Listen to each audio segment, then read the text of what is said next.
Data from a survey conducted on school students about their favorite TV program is given below. Fine. Wonderful. So 50 students like Bob Guy, bang in the middle. 20 like fun versus math. Fun versus math. I would have said math is fun.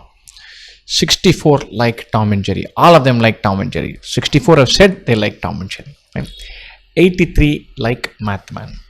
And so 50, 20, 64, 83. Whenever you have data presented like this, make some inferences.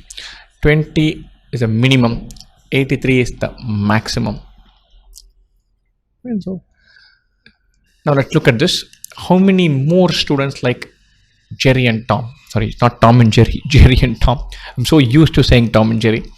Then fun versus math. 64 like Tom and Jerry. 20 like fun versus math. The difference is 44. 44 more students like Jerry and Tom than do fun versus math.